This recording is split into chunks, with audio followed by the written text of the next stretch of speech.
자, 우리가 소유리 문답을 계속 배우고 있는데 이 문답을 배우는 거 참 중요합니다. 그러니까 교리를 배우는 것은 성경의 체계와 어떤 뼈대를 배우는 것이 너무너무 중요해요. 근데 요즘은 그런 교리들을 잘 안 가르치다 보니까 이단들에게 그래서 넘어가는 거예요. 어떤 것이 하나님의 말씀인지를 잘 몰라요. 그냥 내가 주일날 가서 그냥 은혜 받으면 끝이라고 생각하지만 말씀을 정말 건강하게 우리가 잘 배우고 훈련할 필요가 있다. 그래서 이 요리문답을 잘 배우게 되면 정말 성령님이 어떻게 역사하시고 하나님이 어떤 역사를 이루셨고 예수 그리스도를 통해서 어떤 은혜가 있는지 이거를 우리가 시간 배우면서 우리 신앙의 토대가 잘 세워지는 그런 시간이 되리라고 생각을 합니다. 우리가 소유리 문답 계속 배우고 있는데 한번 정리를 한번 해볼게요. 1에서 3문까지는 서론이에요. 서론. 기억 안 나시죠? 네. 그래서 여기서 말한 거는 뭐냐면 인생의 목적 그리고 성경에 대해서 우리가 1에서 3문까지는 이런 배움들을 했고요. 그 다음에 4에서부터 10문까지는 신론입니다. 신론. 하나님에 대해서. 그래서 하나님의 속성 그리고 삼위일체. 삼위일체에 대해서 배웠죠? 그 다음에 작정. 하나님의 작정. 그리고 창조. 이런 부분들을 우리가 4문에서 10문까지 이거를 배운 겁니다. 그 다음에 13에서 20문까지는 인간론이에요. 인간론. 그래서 사람의 죄, 그 다음에 죄의 결과, 그리고 또 뭐 배웠는가 하면 은혜 언약에 대해서 배웠습니다. 그리고 21문부터 28문까지 우리가 지난 시간까지 배운 것이죠. 이게 뭐냐면 기독론이죠. 네. 이제 마지막쯤 되니까 생각이 나나 봐요. 그래서 그리스도의 두 본성. 두 본성이 뭐라고 그랬죠? 네? 그건 상태고 인성과 신성. 네. 방금 전까지는 기억을 잘 하시는 것 같아요. 그리고 삼중직 배웠잖아요. 그죠? 제사장직, 왕직, 선지자직을 누가? 그리스도가 가지고 계신다. 그럼 어떻게 구속을 이루셨는가? 그분의 상태가 바로 낮아지심과 높아지심. 여기까지 배운 거예요. 그래서 우리가 1문부터 28문까지 이렇게 소유리 문답을 공부를 하고 오늘 이제 29문에 대해서 배우게 되는 것입니다. 그래서 29문에서는 무엇을 배우는가 하면 이제 성령님에 대한 말씀을 배우는 거거든요. 그래서 여러분 세상을 창조하신 분은 삼위일체 하나님이 창조하셨지만 성부 하나님의 아주 가장 큰 사역은 무엇인가? 창조에 관련된 거예요. 그리고 예수 그리스도가 이 땅에 오셔서 직접 구속을 이루신 것은 바로 성자 하나님. 그리고 지금 예수님께서 이뤄놓으신 구속을 우리로 하여금 믿게 만들고 이 구속을 적용시켜 나가도록 하는 것은 누구의 일인가 하면 성령 하나님의 일인 것이죠. 그래서 오늘은 이제 성령 하나님에 대해서 우리가 좀 배우도록 하겠습니다. 자, 29문을 한번 띄워줘 보시죠. 자, 29문을 띄워주면 한번 읽어보도록 하겠습니다. 시작. 우리는 그리스도가 사신 구속에 어떻게 참여자가 됩니까? 우리는 그리스도가 사신 구속에 그의 성령이 우리에게 효력 있게 적용하심으로 참여자가 됩니다.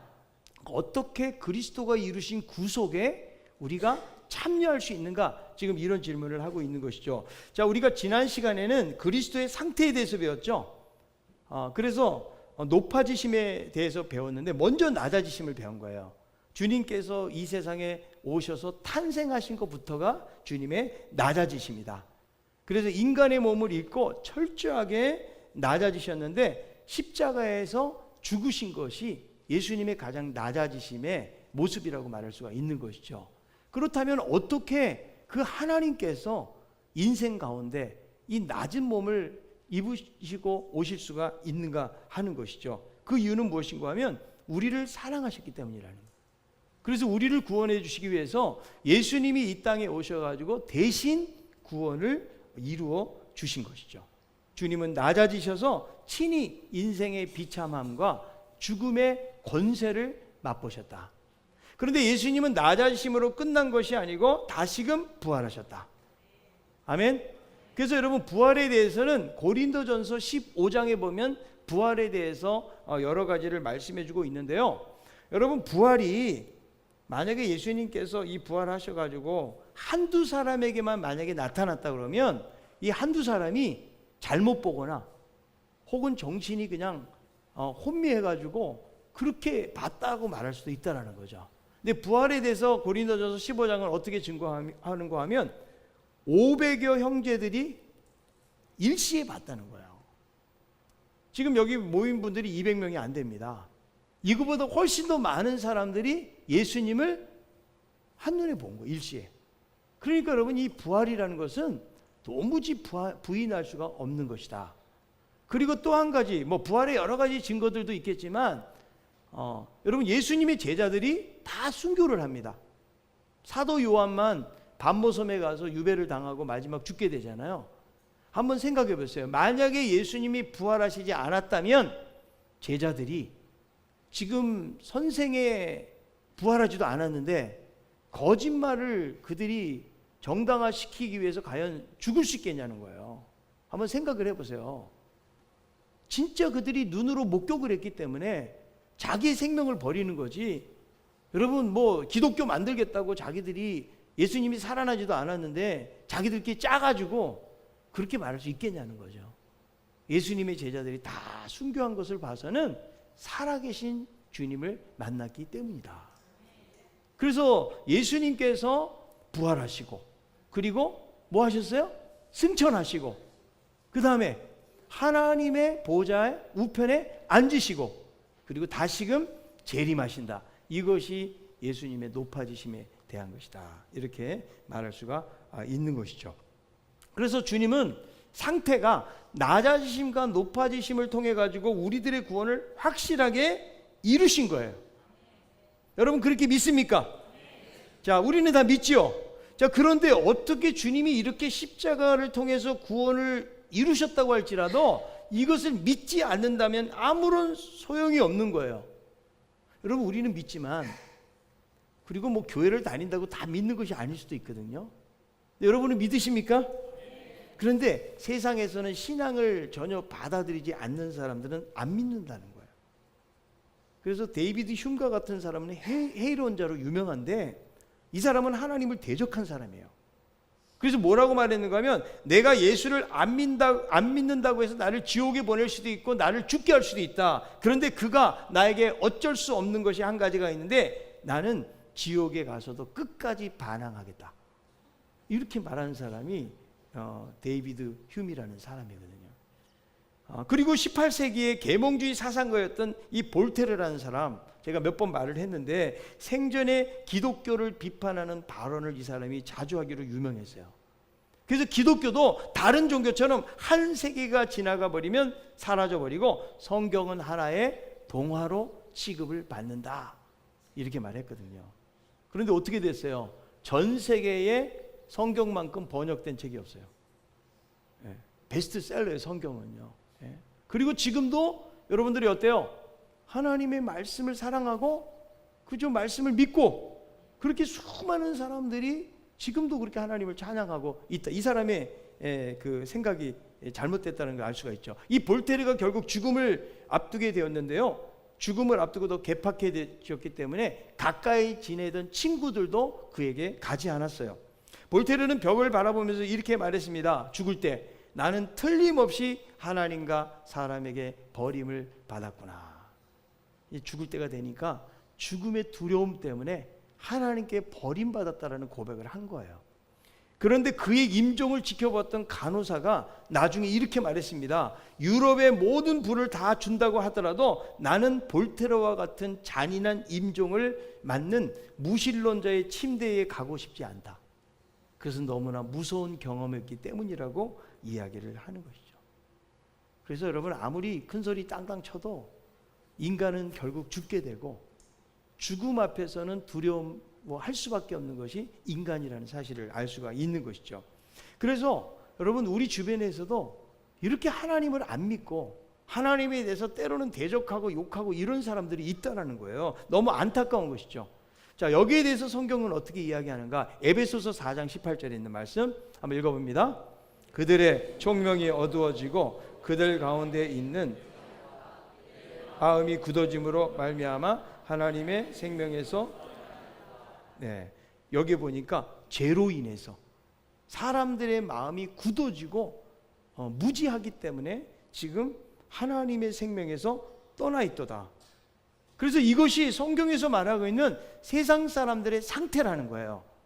여러분, 우리들도 예수 믿기 전에는 다 이런 상태였다라는 거예요. 자, 그런데 지금은 예수가 믿어지십니까? 제가 세게 하면 아멘도 크게 하더라고요. 여러분, 정말 믿어지세요? 아멘. 어떻게 믿어질까요? 이거를 여러분 논리적으로 설명을 잘해서 그런 것일까요?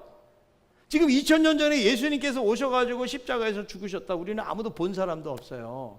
그런데 어떻게 이것이 믿어지느냐는 거죠. 그리고 2000년 전에 오셨던 그 예수 그리스도가 나하고 어떤 연관을 맺고 있는가? 여러분, 나하고 관련이 없다 그러면 우리는 구원하고는 소용이 없는 사람이 될 수밖에 없다라는 거죠. 여러분, 많은 성인들이 수행과 고행을 통해 가지고 어느 경지에 이르렀거든요. 그런데 그거는 그 사람들이 이룬 것이지 내 것이 이룬 것이 아니라는 거예요. 여러분, 예수님의 죽음과 부활이 과연 나하고 무슨 상관이 있습니까? 여러분, 정말 예수님 죽어지신 것이 믿어지세요? 예수님이 부활하신 것이 믿어지십니까? 언제 봤어요? 예? 여러분들이 공부를 많이 해서 깨달은 것인가요? 내가 예수 믿는데 최소한 예수 믿으려면 고등학교 이상 졸업해야 된다는 말이 있어요? 여러분, 안 믿는 분들 가운데 전도하다 보면요, 저는요 글을 읽을지 몰라가지고 교회 나갈 수가 없어요, 이렇게 말하시는 어르신들을 간혹 만날 수가 있거든요. 여러분, 구원을 받으려면 꼭 한글을 읽을 수 있어야 되나요? 초등학교 이상 나와야 구원을 받습니까? 아니에요. 세상 학문을 전혀 배우지 못했어도 주님의 구원을 받아들이는 데는 아무런 지장이 없다라는 거예요. 그래서 우리가 보지 않아도 믿을 수 있는 거, 이거는요 성령님이 계시기 때문에. 이게 성령님의 역사예요, 여러분. 예. 그렇잖아요. 지금 세상 사람들은 다 그거 거짓말이라고 생각을 해요. 그런데 우리는 거짓말 같은 것에 대해서 확신을 가지고 있고, 십자가를 생각하면 때로는 눈물도 흘리고, 그리고 예수를 믿을 때에 진정한 구원이 있다라고 이야기하는 것은, 여러분, 정말 다른 사람들이 볼 때는 약간 획가닥한 사람들이에요. 그럼 여러분, 우리들이 지금 병원 가가지고 정신 건강을 테스트해 보면 다 획가닥한 사람들이에요? 제 이름이 정상혁이잖아요. 정상이야 다. 여러분도 정상이고 저도 정상이란 말이죠. 그러니까 그 역할을 누가 하냐면 성령께서 우리 안에서 그런 역사를 하고 있다라는 것이죠. 그래서 그리스도가 획득하신 구원을 받아들이고 믿어지도록 하는 분이 바로 누구다? 성령님이 하신다. 그래서 그분이 효과적으로 객관적으로 적용하시는 분이라고 말씀해주고 있다는 거예요. 자, 우리가 이제 성령에 대해서 좀 배울 필요가 있는데요. 여러분, 성령은 다양한 사물에 대한 비유가 되는 거죠. 물, 불, 바람, 비둘기, 이런 거로 막 비유가 되거든요.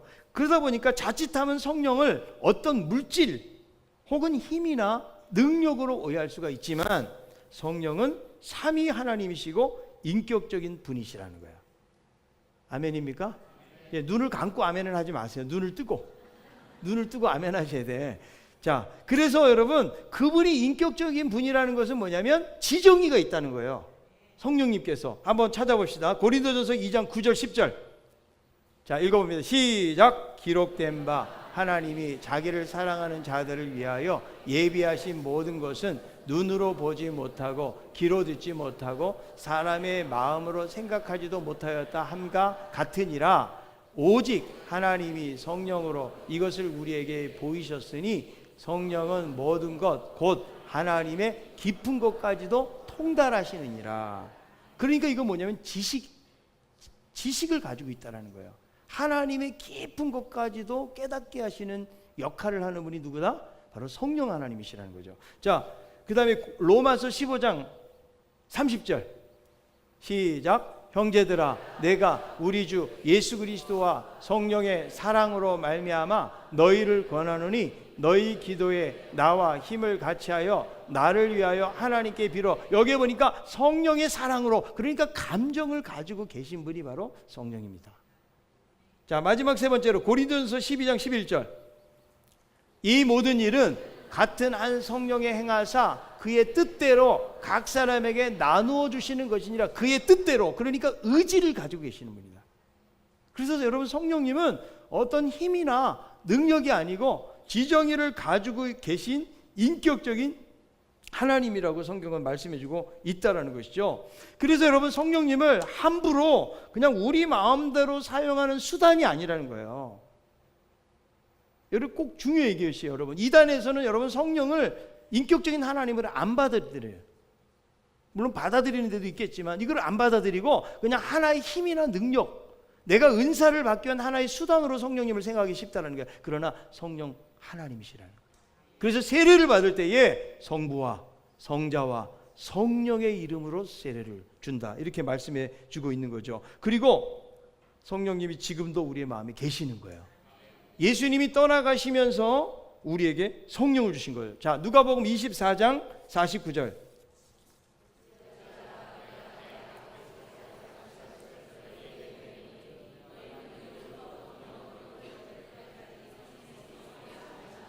자, 여기에 보니까 약속하신 것, 이게 뭐냐면 바로 성령님이라는 거예요.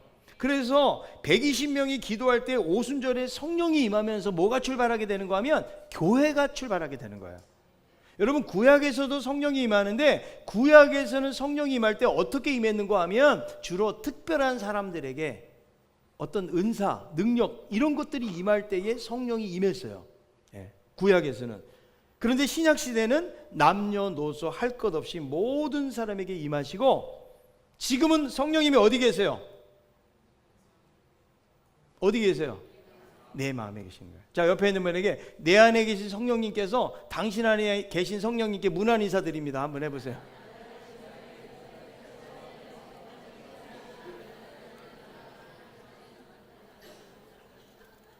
그러니까 여러분, 성전이 여기가 아니에요. 여기는 예배당. 우리가 성전이에요. 우리가. 왜? 주님이 이 안에 계시기 때문에. 그리고 두세 사람이 모인 거, 그곳이 바로 뭐가 되는 거예요? 성경을 보면 교회가 된다라고 이야기해주고 있다는 것이죠. 그래서 여러분, 이 성령님에게 우리가 순종하는 삶을 살아야 된다. 자, 오늘 29문에서는 영어를 보면 세 개의 바이라는 이 전치사가 나오는데요. 이것은 무엇을 말하는가 하면 뭐뭐에 의해서 어떤 수동적인 행위를 설명할 때 이 바이를 쓰거든요.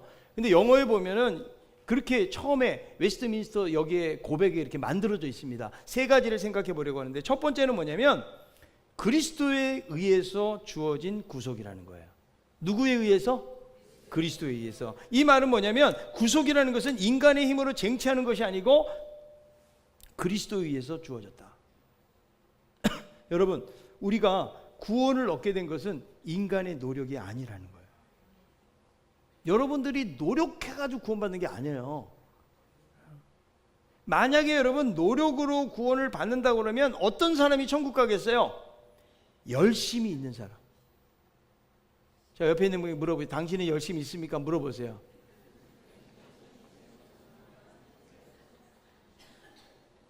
여러분, 열심히 있는 사람이라면 어느 정도 열심히 있어야 될까요?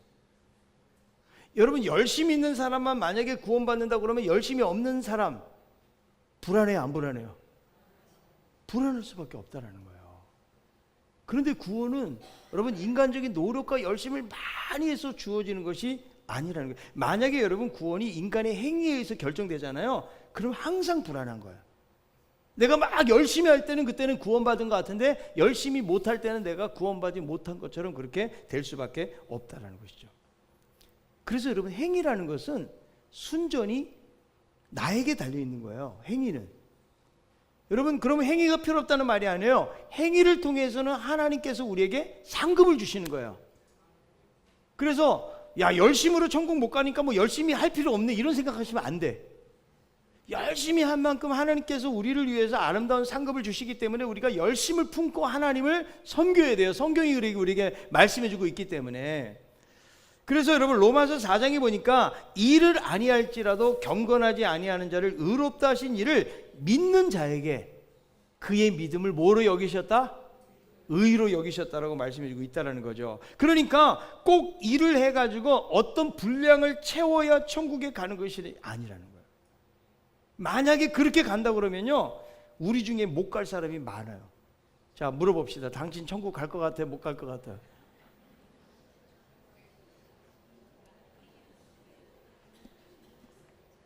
그래서 여러분, 구원은 선물이라는 거예요. 아멘입니까? 선물이에요, 선물. 이 은혜의 선물이라는 건 뭐냐면, 은혜라는 것은 이거예요. 받을 자격이 없는 사람에게 주어지는 게 호의예요. 그게 바로 은혜라는 거예요. 그러니까 내가 여러분 막 열심히 해가지고 내 노력으로 만약에 천국 간다고 그러면 그 은혜가 아니라고요. 내가 열심히 일해서 삭스를 받은 것이죠. 근데 주님에 의해서 이 구속이 이루어졌다라고 이야기해주고 있다는 거예요. 그러니까 여러분, 우리는 감사하지 않을 수가 없는 거예요. 내가 구원받은 것에 대해서 자랑할 거리가 내가 해서 한 것이 아니기 때문에 없고, 우리는 주님을 찬양할 수밖에 없다라는 것이죠. 그래서 우리가 죄에 대한 대가를 지불해야 되는데 예수님께서 대신 죽으심으로 말미암아 우리가 구원받게 되었기 때문에, 주님이 오늘 여러분 사도행전에 이런 말씀이 있죠. 하나님의 핏값으로 사신 교회. 무엇으로? 하나님의. 자, 옆에 있는 분에게 하나님의 핏값으로 당신을 사신 겁니다.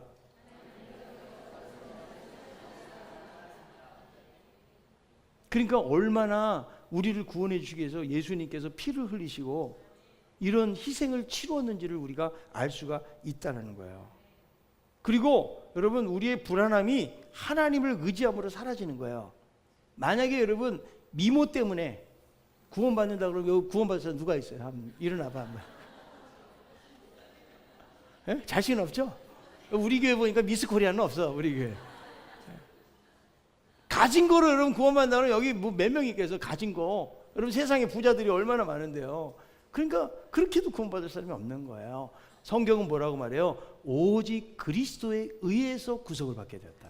이게 첫 번째 의해서예요. 두 번째는 뭐냐면 성령에 의해서 우리에게 효력 있게 적용이 된다는 거예요. 그래서 여러분, 성령에 의해서 구속이 적용이 되어지는데, 여러분 주님이 이루신 구속을 믿지 않으면 아무런 소용이 없다고 그랬죠. 자, 이스라엘 백성들이 원망하다가 이 하찮은 만나 막 이렇게 이야기하다가 불뱀을 보내셔가지고 다 죽게 되었어요. 그때 이제 하나님께 모세를 통해서 이제 모세에게 뭐라고 그래요? 놋뱀을 달라고 그랬거든요. 놋뱀. 누구든지 놋뱀을 바라보는 자는 병에서 낫게 되는 거예요. 그런데 여러분, 불뱀에 물린 사람들이 자기 고집으로 안 쳐다봐. 아이, 저거 뭐 놋뱀 본다고 내가 낫겠는가? 이런 마음을 갖는 고집 가지고 있는 사람은 전부 다 죽은 거예요. 그러나 믿음으로 하나님의 말씀에 순종해가지고 놋뱀을 바라본 사람들은 나음을 얻게 되었다라고 이야기하고 있다는 거죠. 그래서 여러분, 이 구속이 믿어지는 것은 인간의 지혜가 아니에요. 성령께서 우리에게 그렇게 믿어지도록 하신 것이죠. 여러분, 성령님은 이 구원을 효과적으로 우리에게 적용하시기 때문에 전혀 실수가 없어요. 하나님이 나를 부르신 거 실수가 아닙니다. 제가 학교 다닐 때 어떤 친구가 별명이 있었어요. 조포인이었어요. 조물주가 포기한 인간이라는 그 조포인이 있어서 하도 그냥 생활하는 게 그러니까 그 당시 그런 별명을 붙은 애가 있었거든요. 그런데 하나님은 절대로 포기하지 않으세요. 자, 한번 옆에 있는 분에게 하나님은 당신을 포기하지 않습니다. 근데 여러분, 가끔은 그런 생각할 때가 있어요, 없어요? 아니, 어떻게 하나님이 나 같은 자를 부르셨지? 내가 이래도 목사가 맞나? 내가 이래도 집사인가? 내가 이래도 권사인가? 내가 이렇게 천국을 선물로 받아도 되겠는가?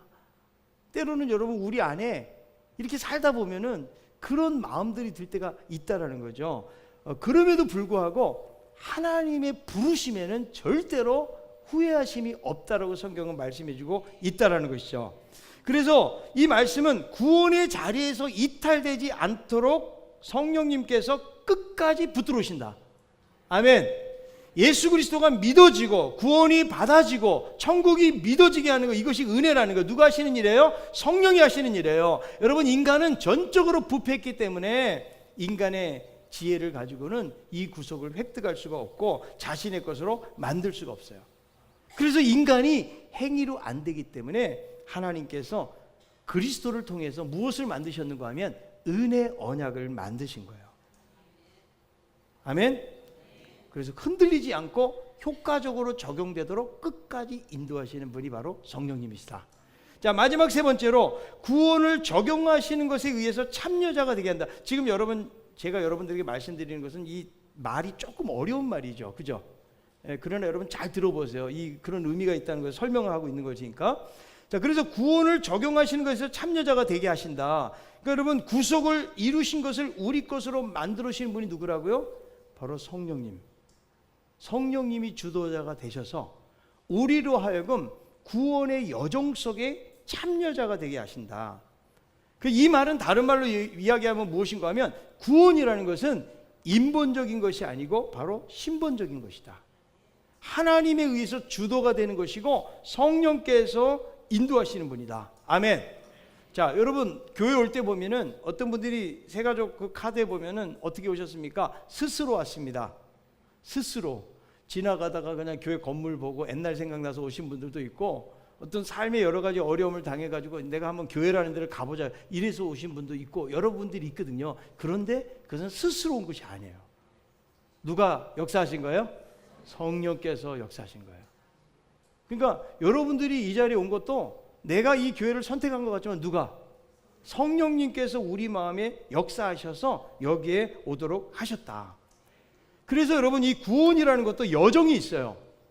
우리들도 여러분 어렸을 때부터 성인이 될 때까지 많은 과정들을 거치잖아요. 이런 것처럼 여러분 구원에도 여러 가지 여정들이 있는데 이때마다 성령께서 친히 우리들을 인도해 주신다는 거죠. 그래서 여러분 구원의 여정을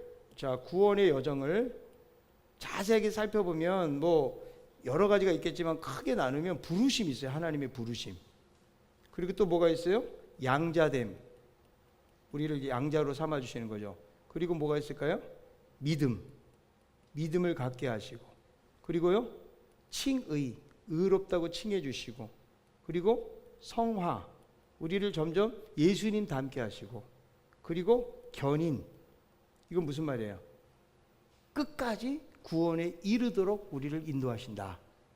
그러니까 여러분 구원이라는 것이 간단한 것 같지만 사실은 이런 여정들이 여기에 포함되어 있다라고 이야기해 주고 있다는 거죠. 그러니까 우리가 이제 예수님 성령님을 통해 가지고 이 자리에 오기는 했지만, 그런데 어떤 사람은 신앙생활 하다가 교회를 떠나요. 그래가지고 막 몇 년 만에 오는 사람이 있고, 그리고 어렸을 때 신앙생활 하다가 다시 오는 사람들도 있거든요. 그러니까 여러분 하나님께서 한번 선택하신 사람은요, 하나님이 모든 그 사람의 인생의 계획을 다 주관하고 계시기 때문에 구원받은 사람은 언젠가 이 자리로 돌아오도록 그런 과정들을 하나님이 보호하시고 인도하신다는 거예요. 아멘. 그러니까 만약에 여러분 구원이라는 것이 그냥 내가 깨달아지고 알아져가지고 내 어떤 노력을 통해서 만약에 가는 거라고 그러면 불안해요. 왜냐하면 우리는 변덕이 심하기도 하고 우리의 생각이 언제 바뀔지도 몰라요. 그리고 우리 환경 속에서 어떤 어려움을 받게 될지도 몰라요. 그런데 여러분 예수 믿는 것은 사실은 편할 때 믿어지는 것이 아니고 오히려 인생의 밑바닥을 경험하고 어려울 때 믿어지는 것이기 때문에 이 모든 것을 누가? 성령님께서 총체적으로 모든 삶의 과정 속에서 우리를 간섭하시고 보호하시고 인도해 주신다는 거예요. 아멘입니까? 자, 눈을 뜨고 아멘 하시기 바랍니다. 아멘이십니까? 예. 그래서 여러분 성령님이 인도하시는 거예요. 이 구원의 여정은 모든 게 포함되어 있는 거예요. 오늘 제가 이제 일부 예배 나오려고 딱 일어났어요. 근데 일어나다가 허리를 삐끗한 거예요. 허리를. 어제 이제 족구를 했잖아요. 남성의 날. 근데 저는 이렇게 족구를 잘 못하는데 또 나가야 된다고 그래가지고 사람이 없어가지고 나갔어요. 근데 또 제일 앞에 세우네. 저보고 이렇게 발로 한번 차보라고. 그러니까 헛발질도 많이 하고 그랬는데 허리를 아마 과도하게 쓴 것 같아요. 그래서 아침에 딱 일어났는데 삐끗하네요, 여기 허리가. 근데 제가 지금 이제 허리가 많이 건강해지긴 했지만 한번 제가 삐끗하잖아요. 그러면요 점점 좀 강도가 심해져요, 이게. 그래가지고 나중에는 일어나지를 못하고, 지금 몇 년 전에도 한번 일부 예배 나오려고 그러는데 도무지 안 일어나져가지고 우리 부목사님 오라고 그래가지고 저희 집에서 저를 태워갖고 온 적이 있거든요. 근데 그런 강도로 오늘 일어나다가 삐끗하는 거예요. 야, 그래가지고 오늘 지금 예배는 드려야 되는데 이게 어떻게 되는가. 이게 머리를 제가 못 감았어요. 그래가지고 우리 딸 보고, 야, 내 머리 좀 감겨라. 우리 딸 보고, 우리 은우 보고. 그랬더니 어떻게 해야 될지 모르더라고. 야, 너 앞으로 미용실 하긴 너 틀렸다 너. 그래서 허리를 못 굽히니까 막 이렇게 해가지고 막 간신히 제가 못했어요. 허리가 아파가지고. 그래가지고 제가 할 수 있는 건 뭐냐, 기도하는 것밖에 없어. 하나님, 오늘 이거 예배를 지금 오후 예배까지 인도를 해야 되는데 하나님 도와주시옵소서. 뭐 병원에 갈 수도 없고 그래 기도를 했는데요. 할렐루야, 지금은 멀쩡해졌어. 여지껏 이런 적이 없었어요. 그래서 제가 한번 아프면은 박수까지 받아야 되니까 하나님이 감사한 거예요. 아니, 한번 아프면 제가 이거 알거든. 허리에서 오는 신호를 알아요. 한번 알면 아파서 못 움직여 잘. 그리고 막 병원에 며칠 가야 되고 막 이랬는데 지금 제가 이렇게 멀쩡하게 오늘 돌아다니고 말이죠. 그리고 허리를 이렇게 뒤로 해보니까 이렇게 너무 잘 넘어가는 거예요. 그래서 너무 감사한데 이런 생각하니 성령님께서 이렇게 나를 도와주시는구나. 잠이 깼죠 이제. 이런 과정들을 통해서 성령께서 우리들을 인도하신다. 자, 로마서 9장 30절에 있는 말씀이에요.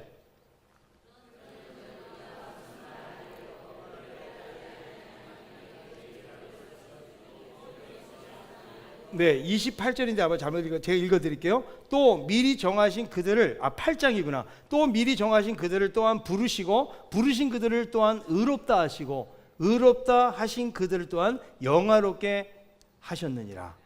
그러니까 부르시고 의롭다 하시고 영화롭게 하셨다. 그러니까 끝까지 우리들을 어떻게 하신다? 책임지신다는 거예요. 영원한 자리에 이르도록. 그래서 여러분, 하나님이 변덕스러운 분이 아니라는 사실이 얼마나 감사한지 몰라요. 여러분, 하나님의 성품 중에 하나가 뭐예요? 신실하신 하나님.